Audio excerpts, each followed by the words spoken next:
So we would like to welcome you to a podcast by the MBI Al-Jaber Foundation. This is part of the MBI Al-Jaber lecture series that take place here in the LMEI offices at SOAS. I'm here with Martin Jerrett, who recently gave a lecture on Yemen, on the Southern question and the Southern movement in Yemen. And we thought it would be more interesting, instead of having a rather, should I say, dry lecture on something so detailed and political, to do it in the format of an interview. I'm Thanos Petouris. I've been researching and studying the south of Yemen and lived in Aden for a couple of years. And as I said, with me we have Martin Jerrett, who worked for the UN representative to Yemen, Jamal Ben Omar, tasked with talking and approaching Southern activists in Yemen during Jamal Ben Omar's tenure. Which years was that? Well, I started with Jamal in early 2014, and I actually moved through until earlier this year with Ismail Wondership Ahmed. And to get the ball rolling, how would you describe the Southern question in Yemen? If you could give us a short overview. I know, Yemen, as everybody keeps saying, is complicated.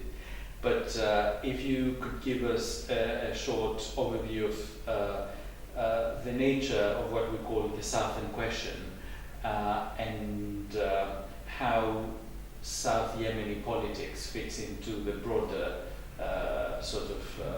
spectrum of Yemeni affairs. In many ways, the political situation in the south is less mature than the situation in the north. And I mean by that in the sense that you have at least two distinct camps were emerging in the north in terms of the General People's Congress, the GPC, under Ali Abdullah Saleh, and the opposition movement of Islah that later morphed into the Joint Meeting Parties, JMP. And so at least these movements were kind of allowed to exist in a certain political space in the north, that there were certain bounds of the way that political expression could happen. Of course, this was problematic and was not a complete solution, because, as we know, both of these parties did not represent everybody in the north, and there was later the Houthi movement that emerged in the late 1990s that felt it wasn't adequately represented. But in the south, there had been somewhat of a political vacuum for many years. We can trace this back in many ways to 1986 and the civil war that happened between the main parties or the main groupings in the People's Democratic Republic of Yemen before unity. This left a huge gap in leadership, not least because they had killed so many of that current cadre of leadership at that time. Then a few years later, in 1990, there was the hasty unity agreement with North Yemen, and this kind of changed the political dynamic. Of course, then 1994, the civil war happened again, and there was complete domination of the north, of the south. And so from that period, political expression was very limited. The space was also very limited for people to voice their opposition or to voice their grievances. And so it took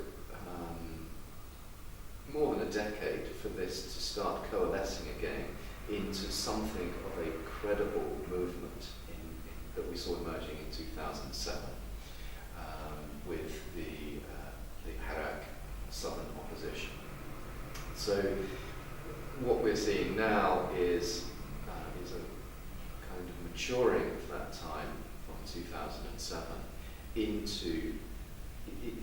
We can't really say that there are political parties in the South. They have not been given space, but there is at least something of a movement that has some basic demands in terms of human rights, in terms of employment, and these have coalesced into demands for independence. And independence is now seen as the overarching political solution to their social, political, and economic problems.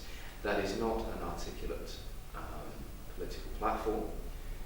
It is still in the slogan phases, but it's the start. It is certainly something that is very hard to arrest, and certainly very hard to turn back. There are so many developments that have happened since I started working on the South Yemen question. There has been the war, and this, I feel, has further cemented attitudes towards the path of we feel we cannot go back with the North. If there was a period, even in 2014, 2015, that many people would say to me, they felt that Iraq didn't represent them. They felt that independence was not good, that it would recreate the problems of the North, the problems of the PDRY times. Those voices and those same people have actually said post-occupation of Aden by Saleh and the Houthis that they can't go back, that was the straw for them that broke the camel's back. It is interesting what you say, because I was there in 2007 when the Iraq first appeared in the political scene of the South, and then with the first demonstrations taking place in Hormaqsa, and experienced firsthand the sort of brutal way with which the security forces dealt with these demonstrators. And there was indeed a sense at the time that perhaps the regime and President Saleh were still amenable, that one could negotiate with them and get a better deal, or persuade them that the South ought to be given its rights, as the Southerners would say. But that is something that has totally disappeared, particularly since the second descent of Saleh and his northern troops on Aden. What I wanted to ask you is that there is this sense by some that this argument that essentially the whole of the country suffers equally. Poverty, lack of opportunities, lack of education or employment are problems that are equally acute in the north and the south.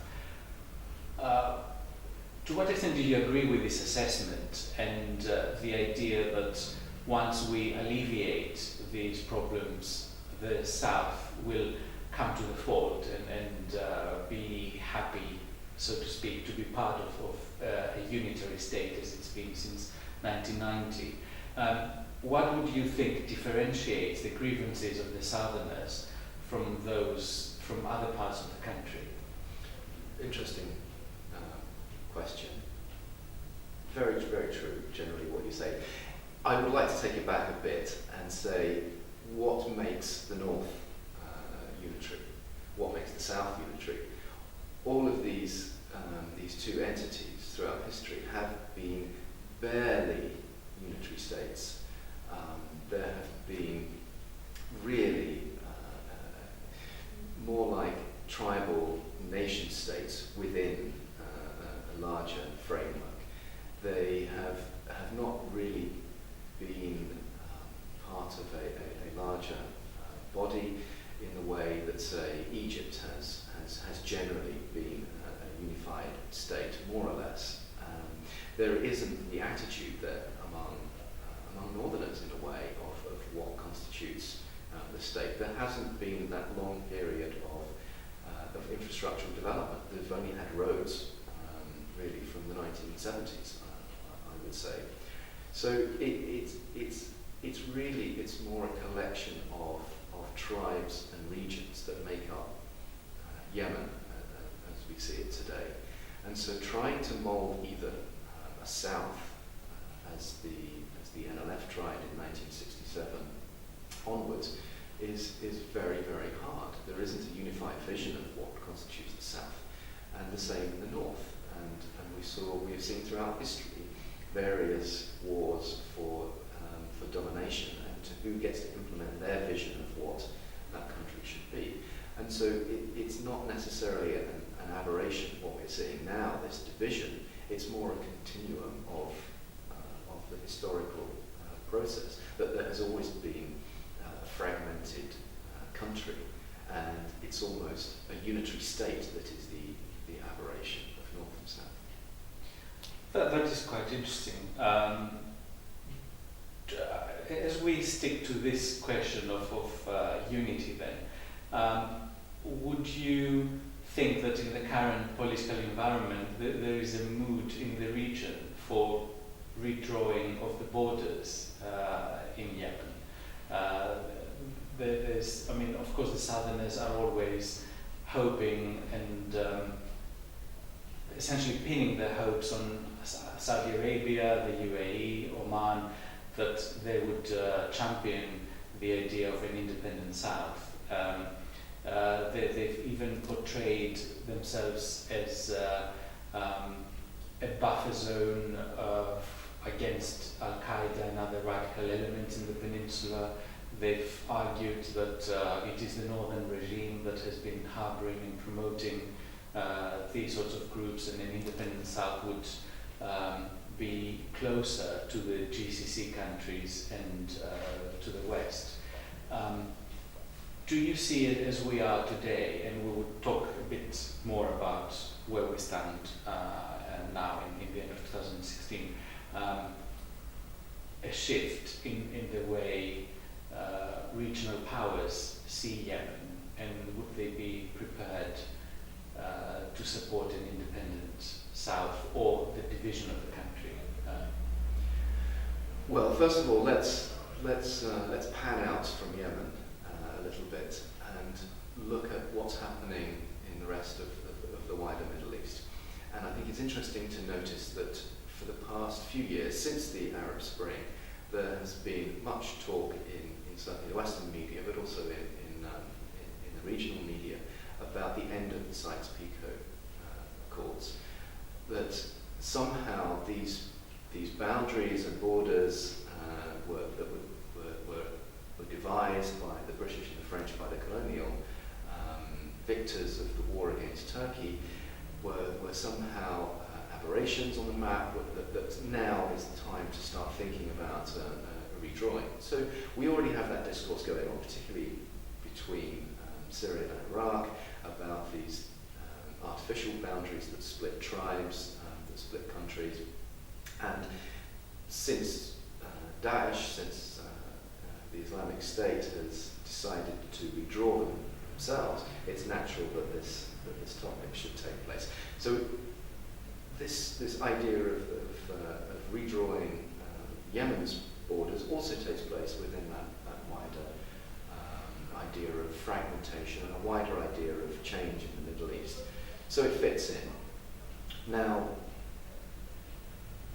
as far as the countries that are surrounding Yemen, it's been obvious that in the media that the Emiratis in particular have talked up the prospects, have talked up the history of an independent South, and they have really stirred the population up. Now, in one sense, this is irresponsible, because you're driving a people into hope, into kind of expectation that there is going to be an independent South, that you are backed by your powerful neighbours. What happens if they fail to agree that? What happens if they turn their backs on the South? This is not a recipe for stability, and making these kind of calls are not necessarily responsible. So there is that environment, there is that talk, there is this wider idea of acceptance that the boundaries between North and South will be reinstated, that there will be an independent South. But as we know from history, a redrawing of borders does not necessarily make for stability. And the problems of cutting Yemen back in two are these concepts of wealth. Who gets the oil wealth? Now, in some senses, Hadramaut and the oil in Hadramaut is running out. There's a limited supply. But that does not necessarily enter into the equation of the minds of most Southerners and most people in the North. They believe that Yemen is a very wealthy country, that it's just been ruled for too long by a corrupt class that have stolen all the money. Well, that wealth is mostly all in the South, and so redrawing it immediately feels a loss to the North and to be cut off. And so it's not something that's going to be very quickly accepted. It will have to be imposed. And where do you redraw the border? There are documents, there are maps, there are agreements from the time of Sykes-Picot from 1915 and onwards between Turkey, North Yemen and the British, that there are agreements and accords that you can do for some of that border. But the rest of the border, mainly around Mada and Shelwa, was never really redrawn. And so there are all of these little places that are begging for conflict, because those areas also contain oil and gas. And as we know in Mada, where most of the gas is, the pipeline for gas runs from the north through the south. And so it will be no easy divorce. People think that it will be straightforward are mistaken. That is quite clear. So going back to the internal politics of the South, as you said, it's been the Southern movement, Al-Hirak al-Janubi, that has spearheaded the demonstrations and the sort of representation in some ways of Southern society to Yemeni, within Yemeni, but in the international sort of politics as well.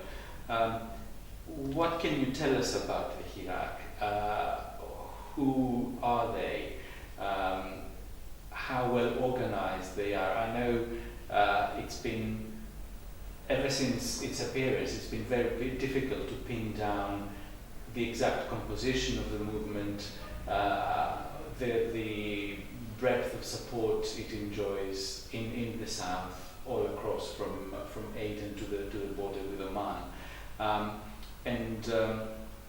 Also, to me, it's been interesting to talk to people on the street in Aden and hear that they are Hiraki, that they belong to the movement, but they themselves don't seem quite sure what it is that they're supporting or which exact grouping they're members of. Through your work with the UN and Jamal Ben Omar, were you able to sort of unpick the picture around the Hirak a bit better than us observing from London? Well, I had a very privileged position that was my job to do, was to try and unpick, and I did try, but it was an incredibly difficult task because of the nature of the beast and the situation that existed in the south. The problem is that free association, free political association were not really allowed under Ali bin Saleh, and so anyone who was openly part of a group or a movement that was a genuine opposition to his rule was very quickly either disbanded, its leaders put in prison, or even in many cases shot. So it was very difficult for people to put their heads above the parapet because you knew what would happen. But for me it was very interesting in comparison to, I've spent a lot of time in the West Bank during the first Intifada, and I could see many parallels. And in the sense, I mean that there was a grassroots movement that people felt a huge, overwhelming sense of dissatisfaction with the status quo. They felt angry against the Israeli occupation in the same way they spoke in the same terms about a northern occupation, about foreign military, about a northern military on the streets. And in the West Bank, when it first broke out, it was very much a spontaneous thing. It was something that surfaced after many years of repression and a lack of political developments. And so in the beginning, it was a headless movement. There were not people represented in the West Bank and Gaza. There were, it was youths, they were masked. Who were they? What did they want? And interestingly, it was the same for the established Palestinian leadership outside of the country. They asked the same questions. Who are these people? What do they want? Where have they come from? Why do we not know them? And therein they started to, Yasser Arafat in particular, started to take the bull by the horns and establish his credentials as the leader of these people on the street. And the same happened for the other parties, including Muslim Brotherhood, including the leftist parties of the PFLP and FLP. Eventually, they all re-established their credibility among the youth who had first led this movement. The same thing happened in the south, and the exiled leadership of people like Ali Salim al-Bid, Haider al-Attas, Muhammad Ali Ahmad, and Ali Nasser Muhammad, it was something that they did not start. It was something that they were not connected to, but they fought and they moved very quickly to try and establish a connection with the people on the ground. So in the same way, the people on the ground also needed leadership, they also needed figureheads. They also wanted to hark back to something in their history that they were saying that they represented, which was independence.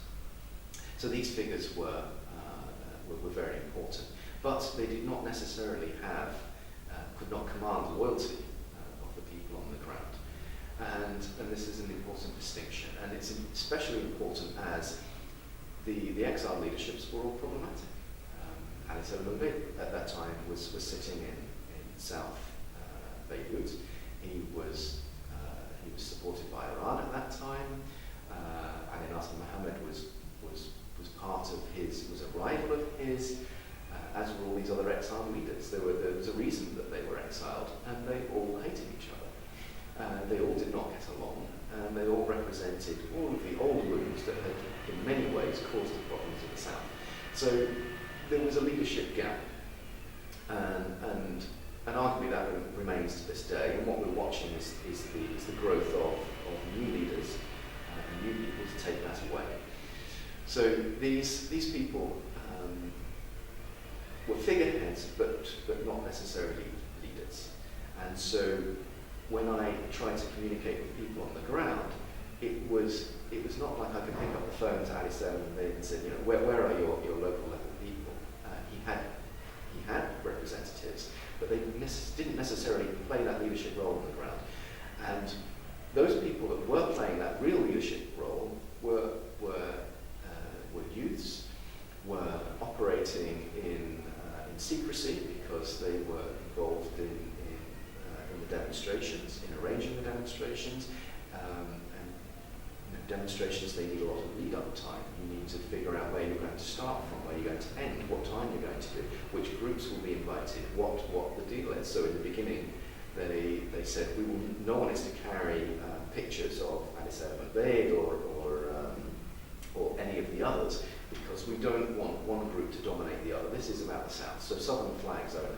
All of these things require huge amounts of preparation time and leadership in order to motivate and move people on the street and communications. These people were all under threat and under target, and that's why they were doing it in secret, was because they realized that they were putting their lives at risk, and many of them were subsequently shot dead by the regime. So it was a very difficult thing to organise. Quite, which also makes it difficult for us to understand from a distance, Yes. if you're not on the ground. Exactly, because we look for, we want a figurehead. want someone. We don't want to speak to a movement. The movement must have a representative, a spokesman, and there you get the public confrontations, and you get the private regional parties and the northern parties trying to either co-opt that voice so that they give their message, or trying to shut that voice down. And so this is the entire problem of why the southern political movement seems so leaderless. It's because it is by default. But that's not to say that it will remain so. Back in 2011 and 12, part of the management of the crisis of the youth uprising and eventually Saleh's, if you like, leaving of power, was the organization of the National Dialogue Conference.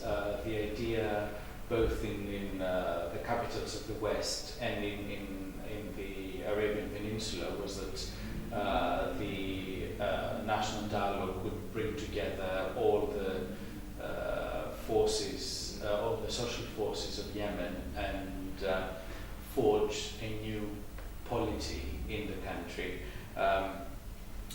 Also by sort of uprooting or sidelining all these supporters of the former president.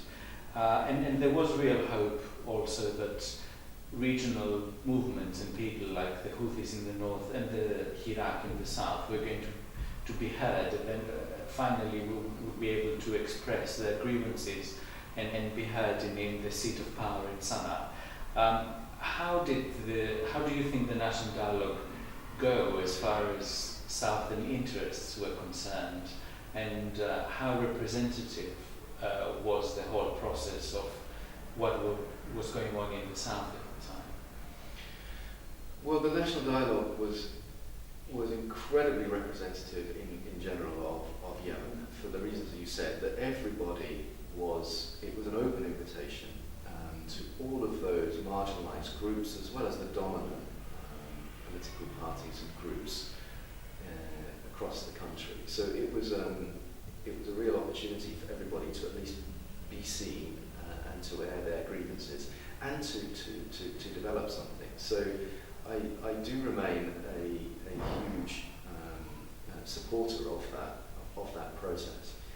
The problems were that people in the elite in the regime did not want those voices. They were forced into that position of having to allow all of these marginalised groups of women, for example, youth, and the other marginalised communities across Yemen. And this was their worst nightmare, having these people stand up on television and say, "This is my group, we are here, and we are part of Yemen, and this is what we stand for." This was a nightmare that they wanted to shut down.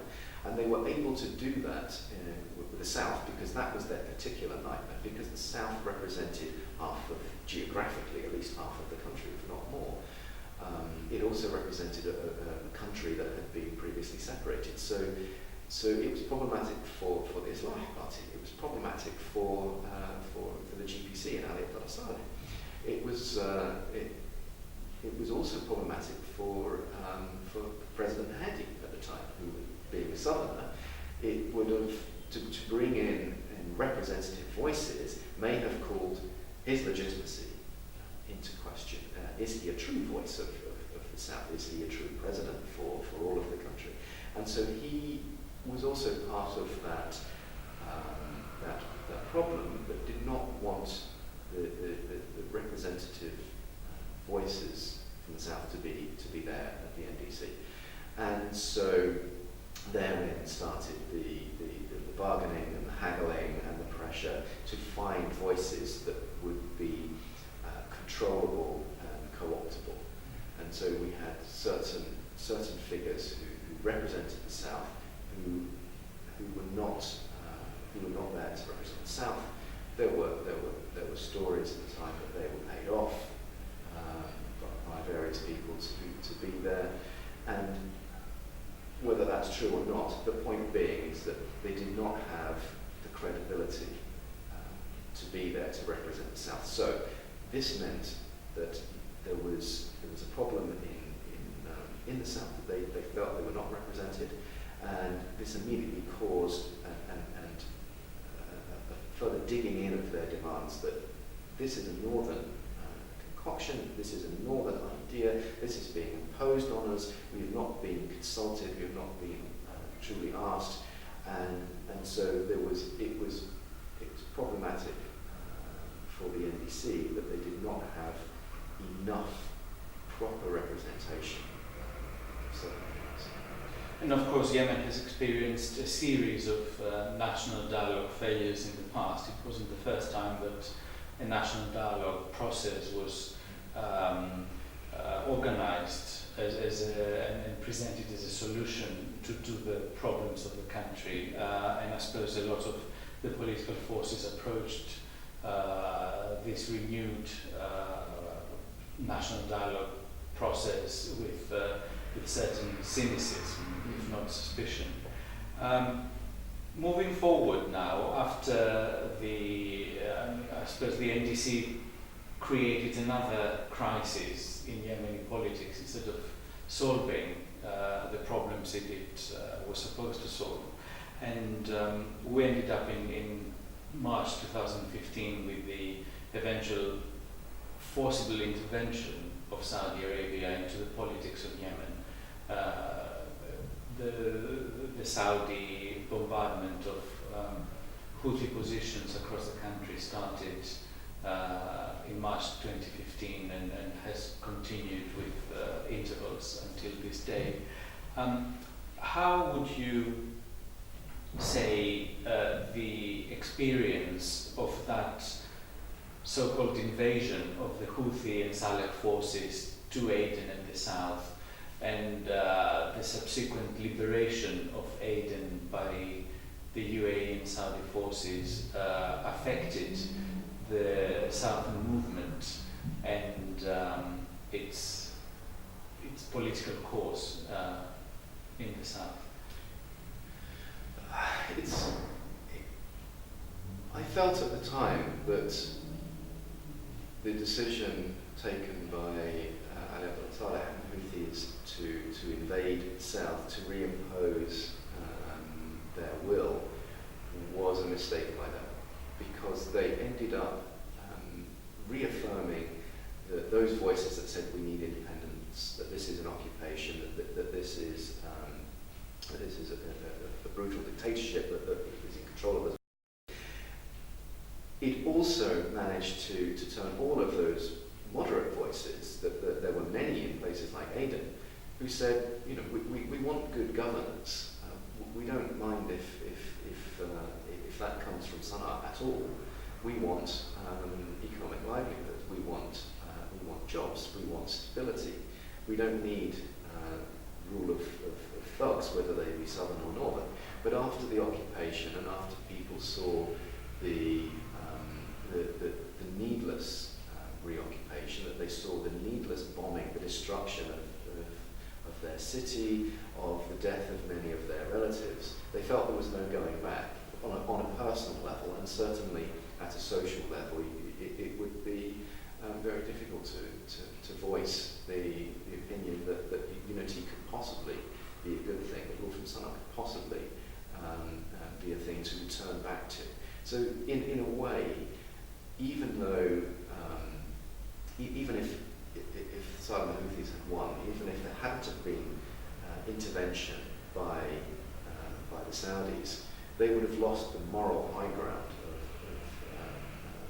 of the state if they had much left to lose, and they would have destroyed all of any of the remaining goodwill that they had from the Southerns. So really, they were the ones that put an end to the concept of unity by overplaying their hand. The Southerners, who had not previously been organised, who had not previously been militant, who had not previously been shooting at the regime or militarily trying to take it down, took up arms and started shooting and started organising themselves. And so those groups that had been organising the demonstrations suddenly became a ready-made insurgent force that could take on the Northern Army, and they did. And all that the Emiratis had to do was to tap into that existing structure and give them a bit of training, give them a bit of weapons, give them a bit of money for salary, and you have a complete uprising and the prospect of an independent South on your hands. It was a very easy intervention for them. Would you say that there was a new group of people within the Iraq that rose to prominence or importance during the war? There is this argument that because the Iraq went through this experience of armed struggle against the Houthis and Saleh, there is a new, I won't call it leadership, but a new group of people that have become more influential within the movement, the ones that earned their credentials in the battlefield, the ones that are holding arms. I mean, we've known the Iraq as primarily a peaceful movement. It was part of their name, the Southern Peaceful Movement. Do you think this experience of war has changed the dynamics within the movement? Well, one thing that war tends to do is to demonstrate for everybody who has the power, who has the ability to change the facts on the ground. Previously, people would say that they had 10 men, 200 men, or could command the street, and no one would actually know until war happened, the truth of that. So now we see that, for example, the governor of Aden, Haydrus Zubaydi, who is from the Daraa region, was able to unite all the various Iraq forces, all the various tribes around the Daraa, and to be militarily successful and to eject the Saleh military from the Daraa. He was rewarded with that by appointment, very much from the Emiratis, backed by the Emiratis, to run Aden. So he essentially runs the Daraa and he runs Aden, and this is one of the real tangible new leaders that have come out. And he's also aided with the chief of police of Aden, who is also from Daraa, and also has his own army group, which is Shalal Ali Shah. So these guys are now, were previously Iraq activists and are now political and military figures on the southern Yemen stage. We've seen people in Hadramaut, for example. So you have the deputy governor, who is from a tribal background, who is from the area of central Hadramaut around the oil fields, who've had a long-standing grievance with the northern military, who have been protecting those oil fields. Indeed, the sheikh there was murdered by the northern military. And this act served to unite all the various tribes in that area around 2012.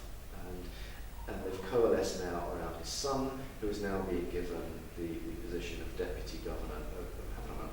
So these figures are starting to emerge from all of these places.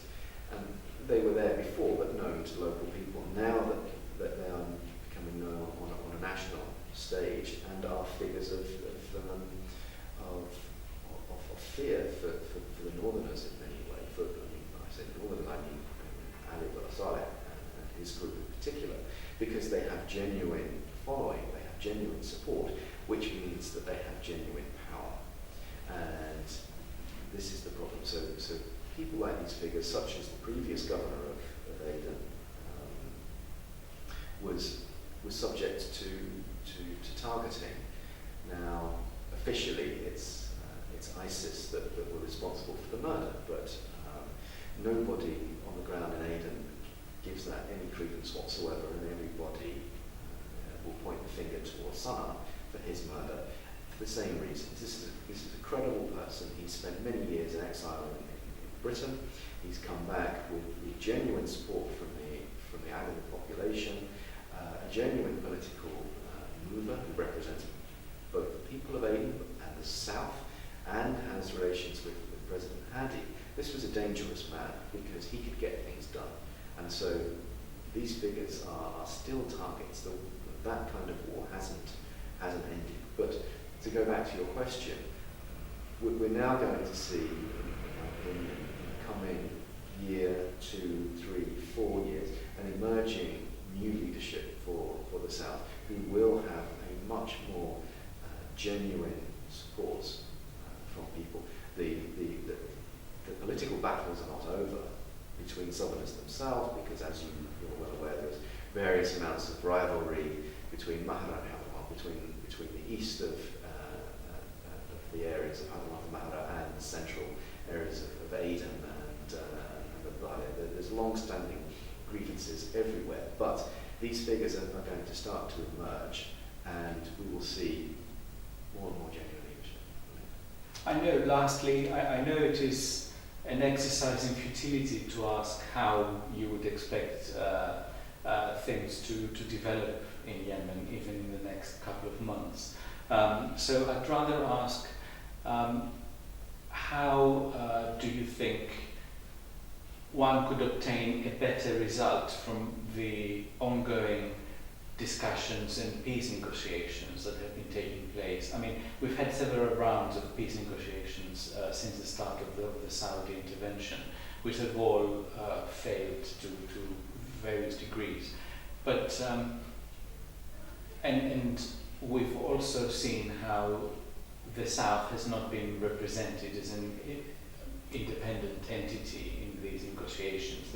They're usually conducted between the legitimate government of Yemen that is now in exile in Saudi Arabia and the main offending party, which is the Houthi Saleh coalition from the north. But do you believe that the sort of Southern representation in these talks could be something to be desired, would be something constructive and to the right direction if we are to see a sort of settlement between the warring parties anytime soon? Well, it's very easy to declare that the talks in Kuwait have failed, or this round of talks in Geneva 1 and 2 have failed. But in reality, there's no quick fix. We want a quick fix. All of those people that have a deep, abiding love of Yemen and Yemenis want a quick fix for obvious reasons. We're watching the destruction of a beautiful country and watching the people at war with each other. It's horrible. And in the same way that people who maybe don't know very much about Yemen in this country can see the obvious effects of the war, of the aerial bombardment, of the shooting, of the humanitarian crisis that is unfolding. It's very natural we want a quick fix.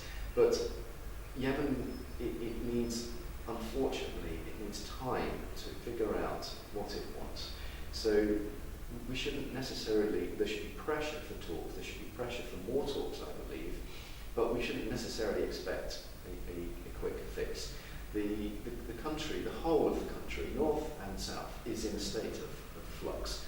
We are watching the decline of one way of rule, that of Ali al-Saleh, since 1978.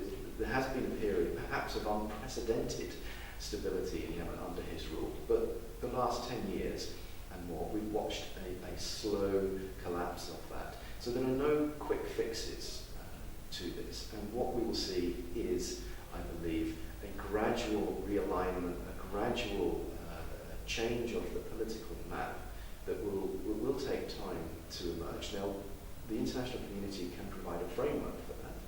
They can provide some of the bounds. They can support adequate representation of the South in that. They can support adequate representation of all sides, whether that be Islah, whether that be of certain groups that felt marginalised before. There is a huge role that the the international community can and should play in doing that. But I caution against this expectation that Yemen it can be quickly fixed. There will be more failures in talks, there will be more collapses, but we must support